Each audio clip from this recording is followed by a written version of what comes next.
Welcome to Garden Ways Adventures. My name is Malie and I live in Utah, Zone 6/7, and it is another hot day, just like the rest of the country, near the end of July, and it is time for me to divide my irises. Now I'm excited to take you through and show you all my irises, talk about when you divide them, why you divide them, and how to do it. So let's start by looking at what I have with irises.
Now there are many different kinds of iris, and that we're only going to talk about the ones that I grow here in Utah.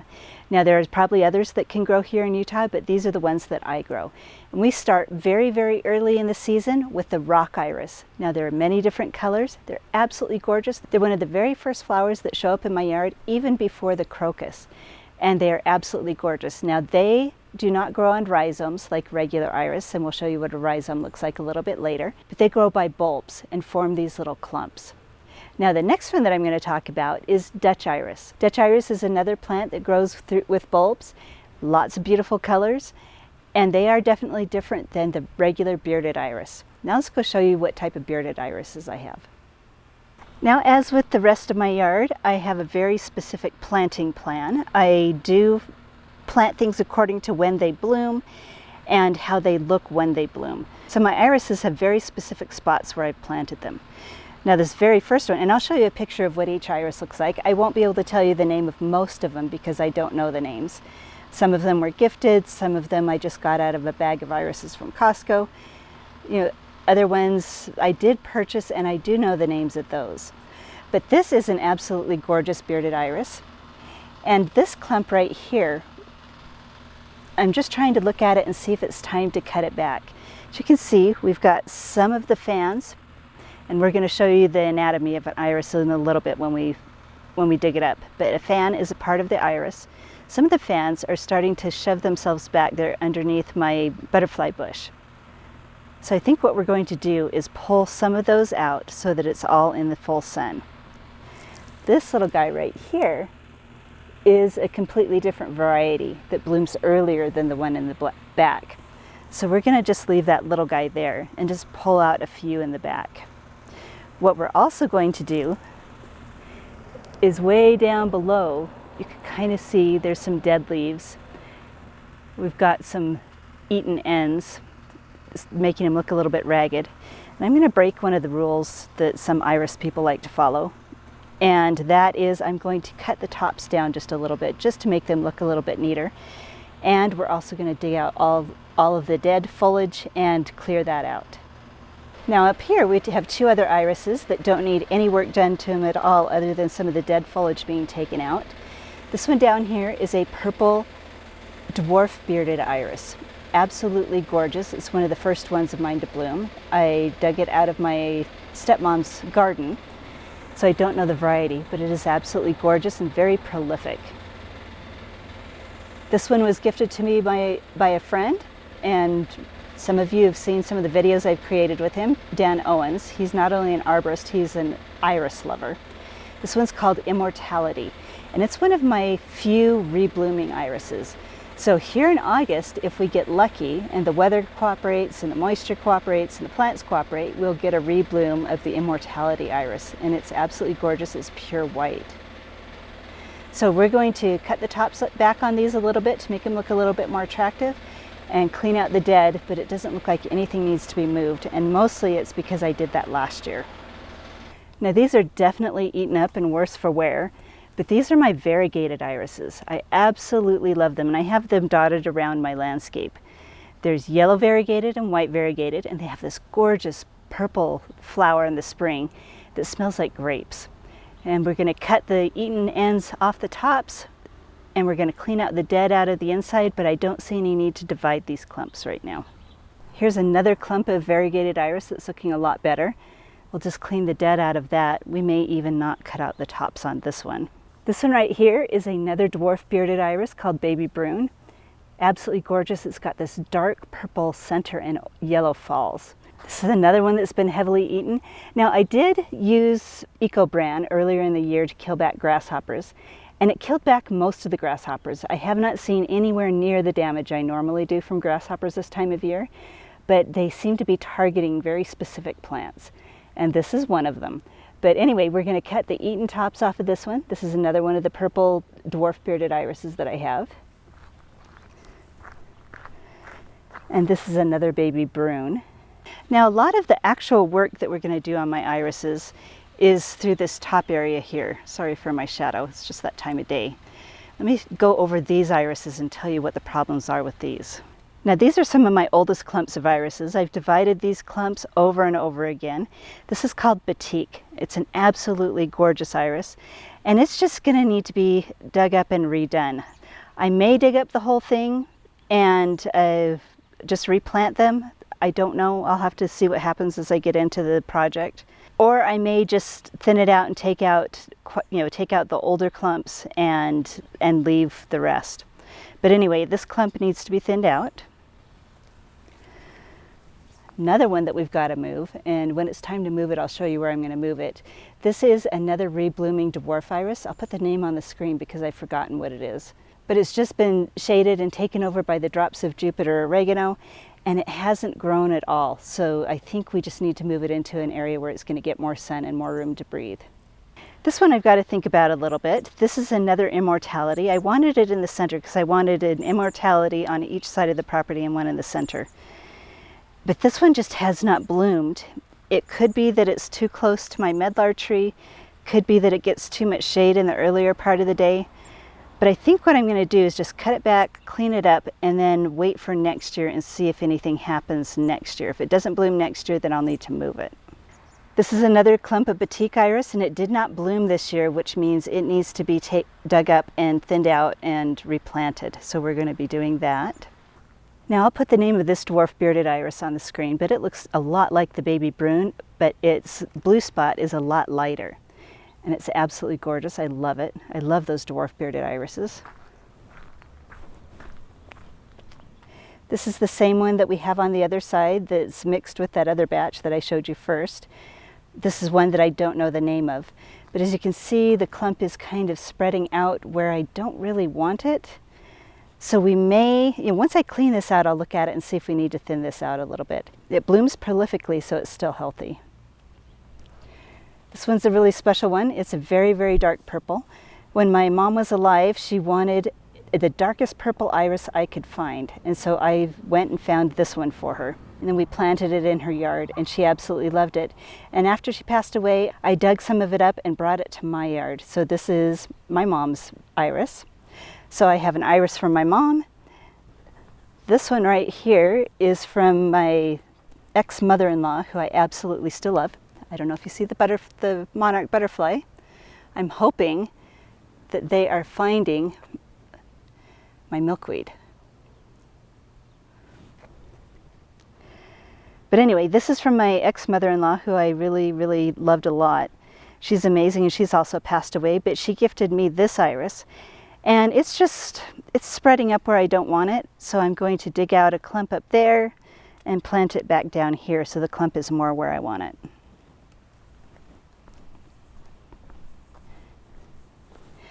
This is another dwarf bearded iris that needs to be cleaned up. I'm not sure. I'll put the name on the screen because I don't remember it, but I do have the name of this one. So we're going to do the same cleanup on this one.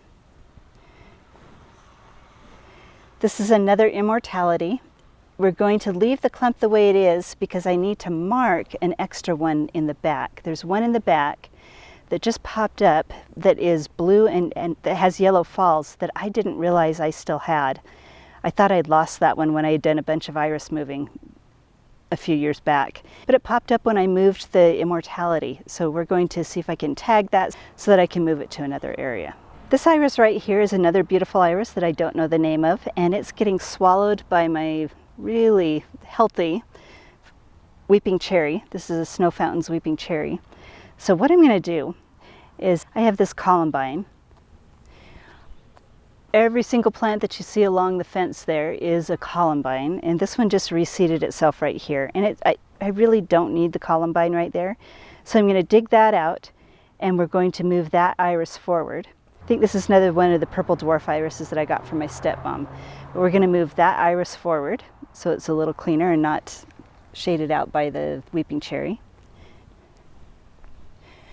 And then this is yet another one that is that's the maroon color that you saw on the other side. So I have this on this side and then the other side to kind of be the end caps. It draws the property together to kind of have the same colors together. And then this is under. And let me see if I remember the name. It's cordon bleu. It's summer something cordon bleu. I can't remember. But anyway, it's a hardy hibiscus that I got. It's one of the smaller ones, but it is almost blue with the red center. Absolutely gorgeous. I love this flower.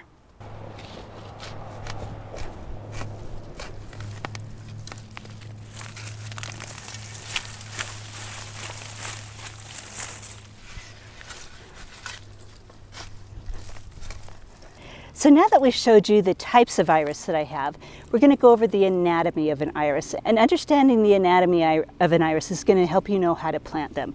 So this is several different fans. We actually have 3 fans on this iris. Now the fan is the grouping of leaves. So we've got this grouping of leaves, this one in the middle, and this larger one on the side here. Now I'm going to see if these fans can be divided very easily at all. Let's get you a little bit closer and show you how they're attached to the main rhizome. So this is a rhizome, and these are the roots. So if you look right here, let me pull this off. We've got an older rhizome that has some dead and rotted areas on it. We don't want to see this. Let's see if there's any bugs in it. There's no bugs in it. It's just old and it's rotted out, so we're going to throw this away. And this right here is just an older main rhizome, and you can see how the new rhizomes are attached to that. So what I'm going to do is very gently pull this fan off. You can see that this is a fan, an iris fan, that's connected to a little tiny brand new rhizome with roots on it. So this can be planted right now and do beautifully. So let's pull the other ones off.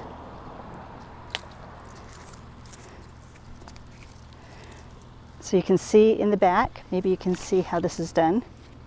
I'm going to very gently pull it off. It's got roots, it's got part of the rhizome, it's got a fan of leaves. And then we could plant this one right here the way it is. It's all looking pretty healthy. It's got some healthy roots on it. I am going to pull off the old rhizome. You don't really need to do that, but I'm going to do it anyway.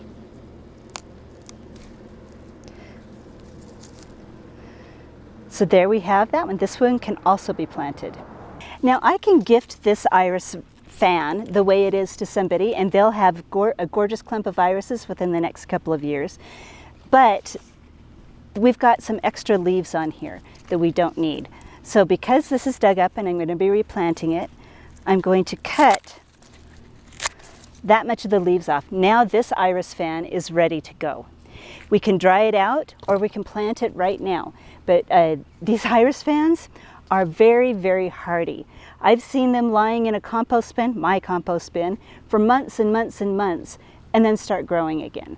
So they can dehydrate, dry out, and then be planted and do really well. Now the one thing that iris cannot tolerate though is wet soil and to have this rhizome buried underground. So let's go dig up some of the irises that I'm going to replant in my own yard and look at those and see what we need to do with those. Now here's another little fan of irises that I dug up. This is one of the ones, oh, we've got a little bug on it, get rid of it. This is one of the ones that I dug up that was shaded by the drops of Jupiter oregano that was not thriving. And we're going to look at it really closely and see if there's any issues with it that would have caused it not to grow other than just shade. So as we look at it, what we're going to look for is bug damage. I'm not seeing any bug damage at all. We're going to look for healthy roots. The roots look nice and healthy. The rhizome, this is the rhizome, is nice and hard. It's not soft and squishy. So I'm thinking this just got too much shade. So we're going to put it in an area where it gets more sun. Now in choosing a spot to plant an iris, you need to find a spot where it's going to stay dry. We want a nice dry area that doesn't have too much fertility. Irises can handle a little bit of fertility. They just don't like, really thick, heavy soils that stay full of water, and they love full sun. Now I am going to put a little bit of fertilizer in the hole, but that's the last time I will be fertilizing this iris. I never fertilize iris after I've planted them. And the great thing about planting iris is you don't need to dig a deep hole. We're going to loosen up the soil a little bit. Just loosen it up. And then we're going to nestle the roots. Well, actually, let me put some fertilizer, just a little bit of this biotone fertilizer in there, not a ton.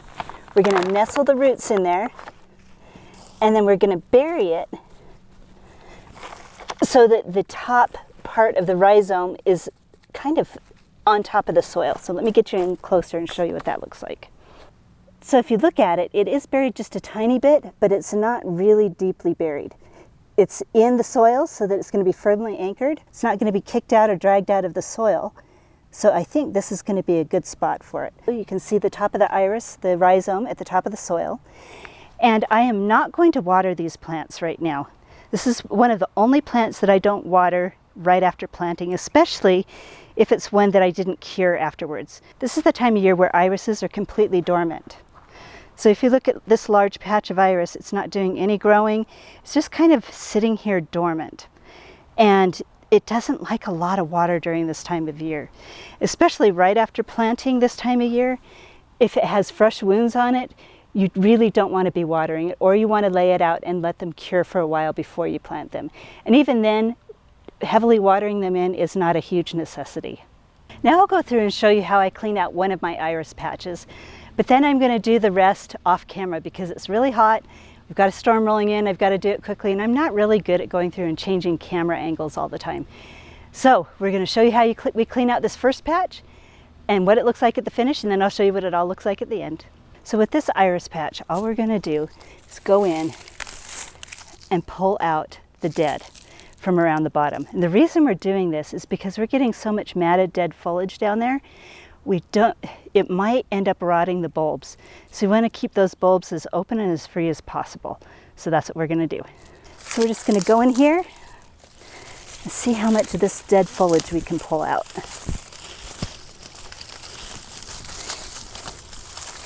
Now, if you had not already cut back the flower stalks, like I always cut back the flower stalks after they're done blooming, this is a time where you can cut back the flower stalks too. I personally think it's healthier for the plant. Some people just like to leave it till the end of the year. And it looks nicer. Now we've got the dead foliage cleaned out. What I'm going to do is I'm just going to take each fan and cut off just the tops. And we'll show you how far that is in just a minute.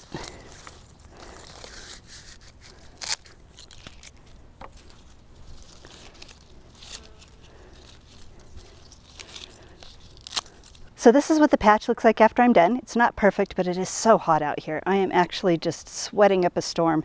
We had a storm last night. We live here in Utah where it's normally really dry. We've got humidity up to about 40% right now. I know everybody's going to make fun of me, but that is just a little more than my body can handle right now. It's the heat and the humidity.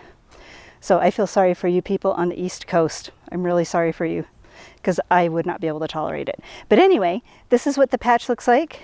Once winter hits, what I'm going to do with this patch is I'm going to cut it almost all the way to the ground.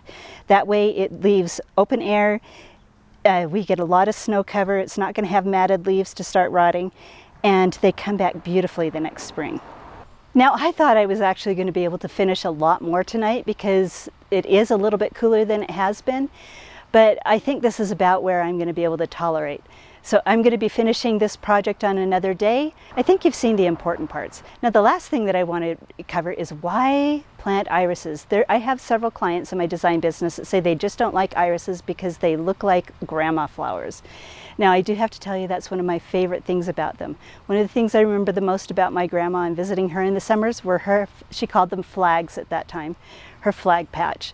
It smelled like grapes. It was absolutely gorgeous, and they bloom at a time where most flowers are just about getting ready to spring into bloom. They bloom late spring, especially the tall bearded irises, and it comes between my daffodils, right after my lilacs, and just about the time the poppies start to bloom. And it is absolutely gorgeous. So they are a very important flower in my landscape, an early spring flower. They fill a role. And like I said at the beginning, there are several different kinds of irises, so they bloom for a very long time in my yard. Now, I would love to hear your favorite type of iris. Are you able to grow different irises in your climate? If so, what are your favorite varieties? So hopefully this video has been helpful for you. And if it has been helpful, I hope you like, subscribe, comment down below, and go have a wonderful garden adventure.